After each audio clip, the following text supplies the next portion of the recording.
tonight on Conversations That Heal, I'm so excited to welcome Kristen Becker. Kristen is a certified divorce coach and divorce transition and recovery coach who helps women find their footing again after life turns everything upside down. Whether it's divorce or another major curveball, she supports women in rebuilding their confidence, their courage, and their next chapter. I'm so happy you're here, Kristen. I'm glad to be here. We've connected and it's been a good conversation in the past. Yep, always enjoy talking with you, so this is gonna be fun. So, just to jump in, Okay. why don't you just start by telling us how you got into this and a little bit Okay. about your own story Sounds there? great. Well, like Tracy mentioned, I am a certified divorce coach. Never thought I would be an expert in divorce, nor ever wanted to be, but women go through divorce. It happens. And I call it the unwanted divorce. Whether you are choosing to walk away or it happens to you, either way, it's unwanted. I I see. was married for 27 years, so it is not something I took lightly and did not find myself ever wanting to leave. I wanted my happily ever after. We had 4 children together but it was a difficult, unhealthy marriage most of the time. Did we have some good times? Of course we did, but Oh, most of the time it was very difficult. So I made a decision. It takes a lot of courage to leave something familiar mhm. because you figure out your footing, you figure out how you're managing that setting. Within 2 minutes of walking out of my marriage, 2 minutes, 2 months, pardon me. 2 minutes would have been great. But 2 months of walking away from that marriage, I had a complete stranger walk up to me and said, "I just want to tell you your eyes are sparkling." And that meant the world to me because it meant to me that I was letting go of the eggshells, the uneven ground that I was managing in my everyday life in the marriage to be able to finally find peace and work through it. So that is kind of how I got into finding my way through my own divorce. My attorney in my process mentioned to me he was a family friend. Our kids played baseball together. And he said to me, he goes, "My wife and I keep talking about you, and you're so calm. Every time your ex is delaying a process or not doing discovery or, you know, putting the brakes on, you just manage it. You're just like, okay, whatever." He said, "So we could use your help in the office with our more emotional clients." And I just got so excited because that was a year and a half after I walked out that happened. I was working on my life insurance license, trying to figure out how to make ends meet that way. I wasn't passionate about it, but I believe in life insurance. So when he told me this, I was like, wait a minute. You mean I could get paid doing something I'm naturally good at? Because I was a stay-at-home mom for those 4 kids and stuff. So that happened on a Thursday evening that they had that conversation with me. Over the weekend, my friend said to me, "What if you could get certified in that?" So I researched over that weekend the programs, didn't ever hear of what a divorce coach was, found a program, the one that I got certified in, was the CDC Certified Divorce Coach. It was the only one at the time that showed that it was accredited, which means Okay, I am required to do CE every 2 years to maintain okay, my credentials. okay. So that was kind of cool. And then the classes were starting the following Tuesday. So I just felt like the heavens were opening up and saying, Right. this is what you're supposed to do. And I was still in the middle of my divorce. So I started taking those classes and it was very intense training, 2 mornings a week, 3 hours each class from April until August. And 8 hours of mentor video coaching, 8 hours of peer video coaching. Everything was analyzed. But I got accredited in August of that year. Yeah. It's been very rewarding. I just spoke with someone this morning. They were like, "Did you ever feel like you're getting stuck in your story?" And I had some concerns of that. But when I work with somebody and I can see them become lighter because they met with Yes. me, Yeah, that feels rewarding to me. And that makes me absolutely. feel like this wasn't for nothing, Yeah. you know? So I we could don't know why we have to go through this hard stuff, but no, everything happens for a reason, and I can see getting stuck in it if it was all you did was doom and gloom and it was one of right, those, you know, whining type of sessions, not a right. here's where you are, let's get a solution out of it. That's a totally different Yeah. headspace, right? So Well, good and for when I you. work With my clients, the first session is a consult call, and that's a free session with me. There's a little bit of me sharing my story in that session. But the rest of the time, if they decide that we're a good fit and we should work together, it's Mhm. about them and their situation and where they're at. Usually, the first 5 to 10 minutes is they're sharing their story with me about whatever happened and where they're at. And then I might have to pull back and say, whoa, can I interrupt for a second? There's a lot there. What do you want to focus Right. on? It's so interesting. The tools that I learned in my course, I didn't realize some of the things that I was doing in my marriage had a name for it Mm. in order to survive those things, like you focus on the things that you can control. Right. Like I could never control him. So what we did is we controlled the kids and I would do our sports. We would do all the things. He never wanted to go to all the sporting events. He didn't like to travel. So we got more involved in travel ball and doing the different things so we could kind of Mm. escape the situation and do what we did. And we were thriving. But then COVID happened and that's when all of that was taken from us. So that's when I ended up leaving was during November of 2020. Because it was just a Mm. magnifier of this is our reality and there isn't any escape anymore. So Right. but we're Mm. doing, I like I said, it was a curveball. Divorce is a curveball. 27 years. I'm not a quitter. And that's kind of what I realized is I wasn't quitting on the marriage. I wasn't quitting. I didn't want to quit. But I got to that point where he was incapable of giving me that happily ever after. Right. We went through counseling. We did all the things. I believe in all of that stuff. But unfortunately, if everything is always pointed at you and you know your reality, you know what you're putting in, and nothing is getting better and it's getting more and more unhealthy, I would Mhm. drive up to my driveway, see his car there, and I would keep going. So I'm like, No. this isn't Yeah. really healthy. So I did end up leaving. And I will be honest, it was pretty instantaneous for me finding the peace. And Mm. the kids and I are thriving. They were a little bit older, but they were very supportive. They love their dad, and I Of encourage them to course. have that relationship with him. I just have my boundaries, and I help Yeah. my people understand that you didn't want this. I get it, but you don't have to have your life stop. Yeah. So if somebody you said you're not a quitter, do you change that frame of mind now when you're helping somebody that's stuck and doesn't think, "I don't wanna quit, I don't" how do you change that You know what? I'm to part of positive? women's networking groups, and we were meeting after a luncheon one day, and we were all sitting there and saying, "Hey, look at Kristen, you're a divorce coach, and someone's a financial expert, someone's a life insurance, whatever." And they're like, "Look at us, this is amazing." And I'm like, "Yeah, we're not quitters." And I'm like, I had this aha moment that made me realize that I was quitting on myself in that setting. And for me, that was huge. Yeah. And it does not have to define you. I didn't want to be a divorcee. I didn't want that to be part of my resume. But guess what? It Mm. is a part of it, but it doesn't define me. It shapes No. me going forward. It helps me make better choices. For me, I looked at my daughters at the time. We have twins, twin girls, and then two boys, and the twins were 14. And I looked at them at the time was like, is this the example I want them to have? Right? And that honestly, there's so many women that teeter on this decision. Mhm. And just that right there can kind of help you push if that's where you want to go. Do I believe in marriage? Yes, I do. I want Of course. to get that clear. But at what cost if Right. it's unhealthy? Yeah, You know, everybody it's natural, I think, to grow apart in some situations, Mhm. and that's not Well, growing apart is one thing, but when it's an unhealthy, right. emotionally abusive, always yelling, going on, all the different things that I'm like, those boys were also getting that example. Yeah. And I just, at what cost? I was given a book the day that I left, and my faith is really important to me. I think my faith kept me in my marriage. The vows, I'm a Midwestern girl, all of those things. Marriage is hard. It's supposed to be hard. You have to put work in. So all those things I kept justifying why I Right. stayed. But the vows was a big part. I was given a book called The Emotionally Destructive Marriage by Mhm. Leslie Vernick. And it was the first book I had been given that was written with biblical reference Oh, that said, God does not intend marriage to be this way. And I was like, I felt like at that moment I was going to be okay.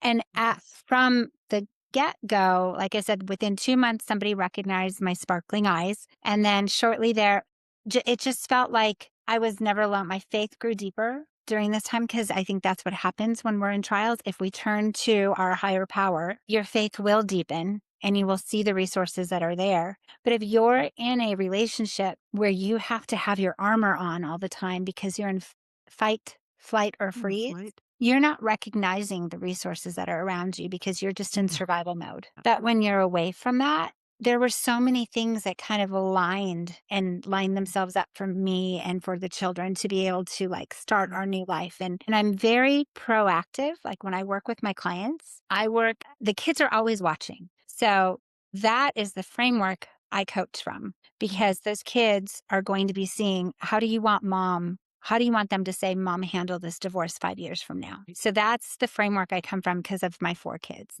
But the main thing was just taking the high road, participate in the journey. Like you didn't plan on this. So, yes, you're going to be emotionally spinning.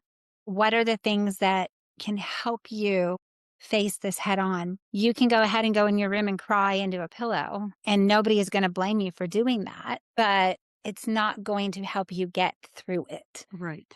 So, I want to be a resource, an unbiased resource versus just a mom, a friend, or whatever to help Right. these women have a strategy to get through this process. Because they will, they'll get through the other side. But if they participate, instead of it being this really long time frame, it can shorten because Yeah, they're participating in it. absolutely. That's Yeah. awesome.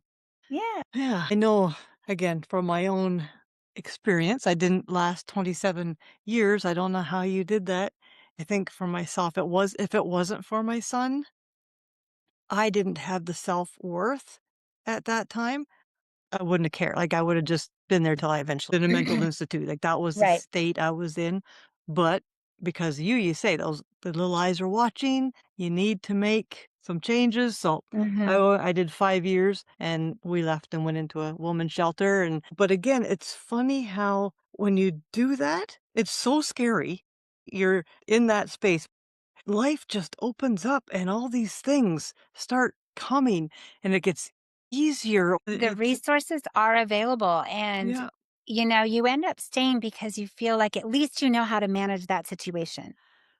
Okay, Yes. and I didn't have a physical abuse situation, it wasn't that, Mhm. so I think had that happened, I would have probably done something a long time earlier. I work with many clients that have 6-year-old and 4-year-old, and I'm like initially, when I thought that was gonna be the case, I was like, "Ooh, that's hard because 'cause you're not wired as a mom to uproot your kids." But at the same time, I stayed much longer, and my 20-year-old at the time is now 25, has some challenges because his only model was a very controlling, Right. Exactly. emotionally Yeah. abusive situation. So he has to really work hard at not mimicking some of that. Right. Well, And good for so him having for a 4-year-old recognizing and it. yeah, so Yeah. do I regret not leaving earlier? No, I don't because we don't know any better.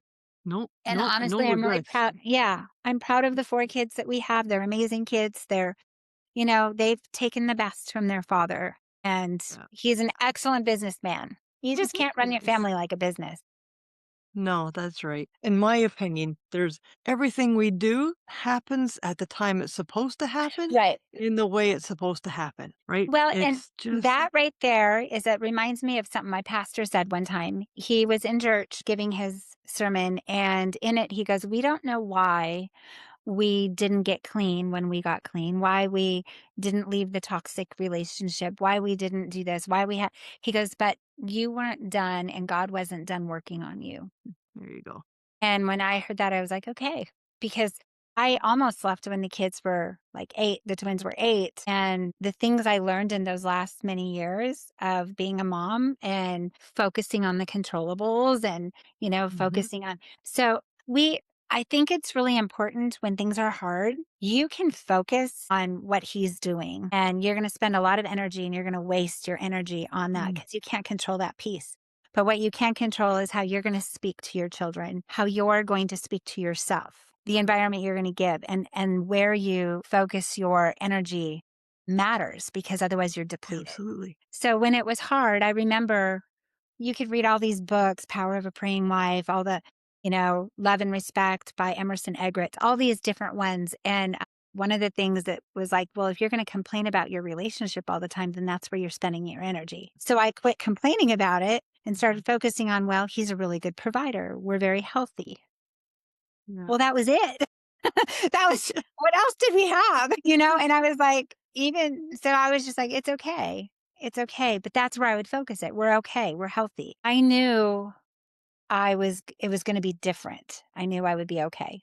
And I am amazed at how I'm thriving because I don't have that thumb on my head anymore, and I'm able Mhm. to use the gifts. We have all been created, and I believe in God, higher power, like I said, in God's image with so many gifts that we have to give to others. But when you're in that fight, flight, or freeze with that protective boundary around you, you're not able to use them. But when you are free of that and living in peace, you are able to use those gifts. And that's like I'm sharing my story, which I couldn't even communicate to friends when we were married. But I'm able to like just communicate now and I'm not stifled in it. And I feel like it's my journey is becoming someone else's testimony. So I'm not afraid to share it because I do think it's unfortunate that divorce rates go up or gray divorce is doing all these things, but I think it's because we're connected on social media so much more and you just realize at what cost, Yeah. you know? And so it doesn't have to be that way. And that's the main thing is, I work with my clients from clarity. If they're like, is this what I want to do? Right. And we go through 12-layer deep questions of like, Nice. if it goes, I'm not going to say, yes, you need to, that's not my job. Of course not. No, You of know, course. Yeah. they make those decisions based on very deep questioning of 12 Mhm. layers That's but wonderful. Yeah. yeah. I know you have your bold method. Yes. Did you want to talk about that? Yeah. Okay. Well, during my divorce, the girls were going to be seniors and graduating in June of 24. And I received a phone call. I found a lump on my breast, and I received a phone call June 1st that I have breast cancer. And it was like 5 days before the twins were going to graduate from high school. So that was a big deal. Cancer is a big word. So I parallel this very similarly with a divorce process. Yep. It took a while because you're spinning. Oh my gosh, I left a marriage. Now I'm spinning emotionally. Here's cancer. Wow, that's a big word. The more information I got about the kind of cancer I had, 1 in 8 women are getting breast cancer. 1 in 8 women are not dying. So I got information. And the more information I got, I was like, okay, I'm not going to die. I'm going to get through this. I don't know how muddy my journey is going to be, but I'm going to get through it. Divorce. The more information you get, the more confident you feel about your journey. You're going to get through it. You don't know how muddy it's going to get, but you're going to get through it. So that's why I'm like, the two journeys are really parallel. And honestly, anytime you go through something hard, I think gaining clarity, getting information, doing all those things. So my attorney had known me through the divorce process and then also knew my cancer journey. And he said, Kristen, would you share about your story? Mm. So I'm like, oh, that's very vulnerable, but yes, let me try. So I did. I talk about being bold when life throws you curveballs. So I think you've already heard me talk about the B in bold is belief. I feel it's really important to one, believe in a higher power and build your life on a firm foundation of that faith, of whatever that looks like for you. Because when hard things happen, if you're only building it on, I want to be successful and I want money, that crumbles. But if you're building it on a very firm foundation of that faith, of whatever that is for you, and belief in yourself, belief that I have the power to take those steps. So that's the B for bold. The O is owning your story. So as you can tell, I share my story pretty openly. And I was asked to share this piece of my story. I did not want to talk about my cancer with my clients. I hid it for a long time. I wore wigs and did the whole thing when I lost my hair and was able to still work with my clients without opening up about it. When I did finally come out with my story, my coaching shifted because it was its full transparency where they're like, wow, she can do hard things. I can do this. So it kind of just brings a perspective to the coaching, I think, and helps them understand your story is your superpower, your authenticity. Yeah. So when you enter a room, wherever you go, just be yourself and own that. It's one of those things I think when you're You don't have to try to remember what you told somebody. You're always being Yeah. honest. Or, It's like, you know, it the whole just thing. So own your story and don't be afraid because it might impact somebody and you don't know. So that's the O. O is in the bold, BOL. Lean into the discomfort. It's going to be hard when you're doing something new and challenging. Lean into that because that's where growth happens. That's where you get your strength. That's where you get your resilience. I also do L stands for lead by example. Like I mentioned, the kids are watching. How would I want them to see mom doing this? Nobody would have said a word if I stayed in bed for 4 days. But I remember one specific day I couldn't get out of bed. Then I got onto the couch and then I went to a chair in the backyard and it seriously was just all day lounging. And then I looked at my dog about 4 p.m. and said, "Do you want to go for a walk?" And she's like, all happy. And I got out of the house and went for a walk. Sometimes you have to physically do something different in order to act your way out of whatever it is you're in. So I'm not saying this stuff isn't hard, but it's like training your brain to lean in and do things. And then the final thing is D, do the work, participating in your journey. You know, take the steps. You don't have to climb that mountain today. A divorce can look like a big mountain. You're like, oh my God, how am I going to get there? No, just take the steps. I just received an email from a client who sounds like she's buried in like everything that's happening. And I sent back to her, I said, you've met with legal aid. You've met with new job things. You've done this. Change your accounts. I said, to me, that sounds like somebody who's getting it done. yeah. And they need to have that reminder because they feel so overwhelmed with this wave that's crashing over them. Right. But they need the reminder that, wait, she did just do those things. Those little steps are getting you Yeah. top of that mountain. Yeah. Right. So that's being bold. And when I'll have a funny really quick. Believe in your story, lean in and do the work is bold. My friend goes, but authenticity starts with A, being and I said, yeah, but that's bold. I want it to be bold. It's own your story. I said, I didn't want to be bold. I had my wings. Anyway, so it's being bold and brave.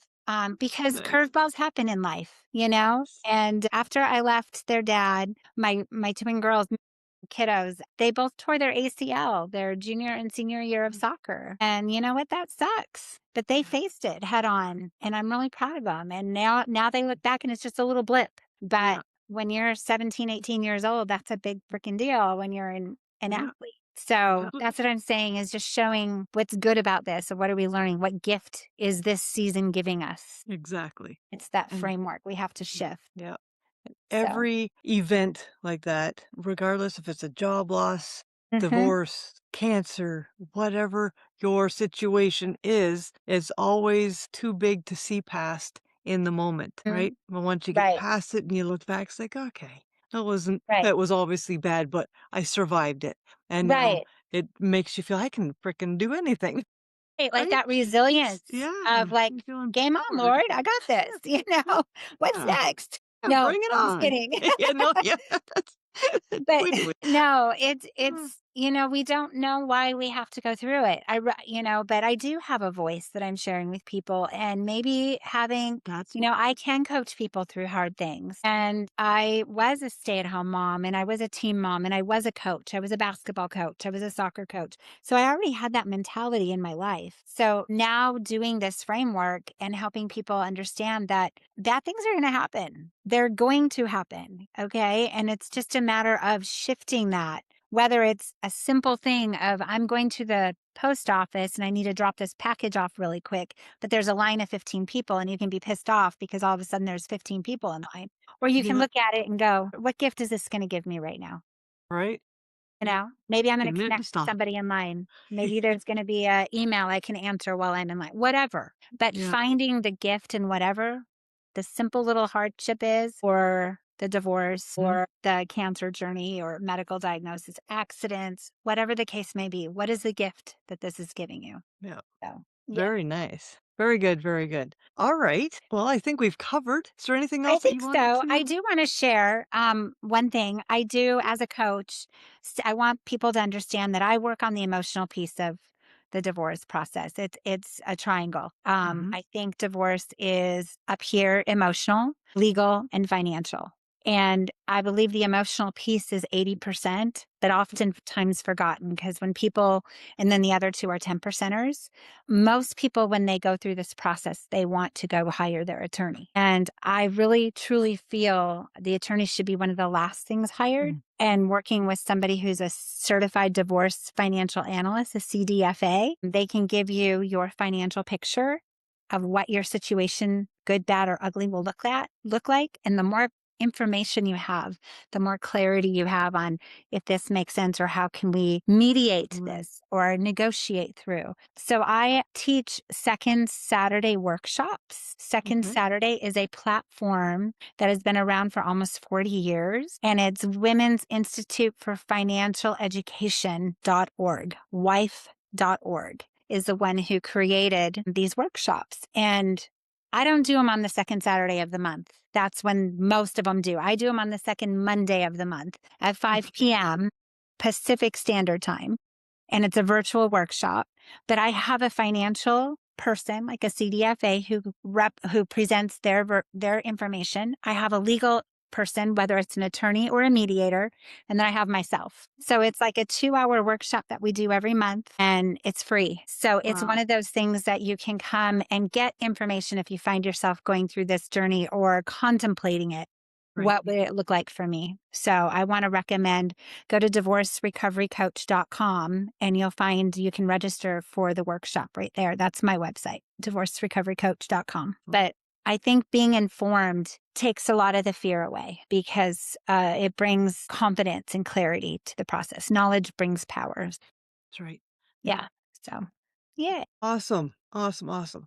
All right. Well, you just covered how people can get in touch with you. So that's fantastic. Anybody, Absolutely. if you need guidance, help, you're thinking about it, by all means, grab these links and get signed up. All right. Yeah. You're not going to lose anything. No, it's Just just knowledge, informative. just information.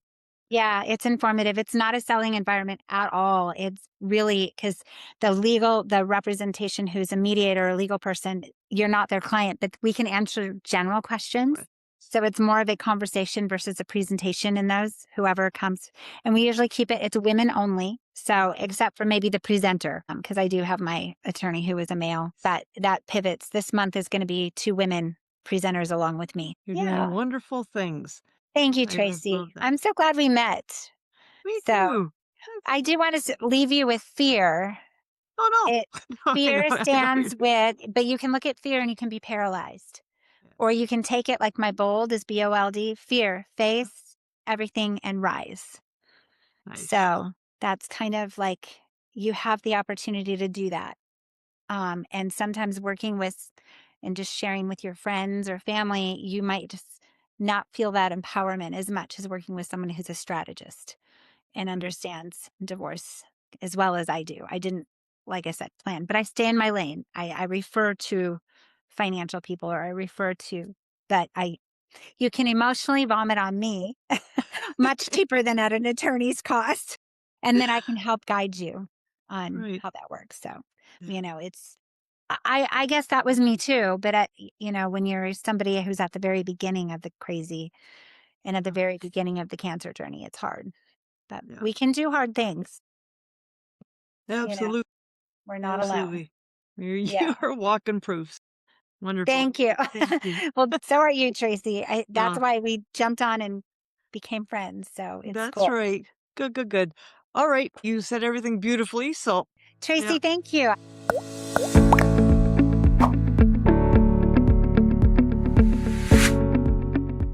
Thank you for listening to the Conversations That Heal. If something in this episode helped you feel seen or gave you one small thing to try, that's your next step. Start there. If you want more, check out this video next. Stay well, and we'll see you in the next Conversation That Heals.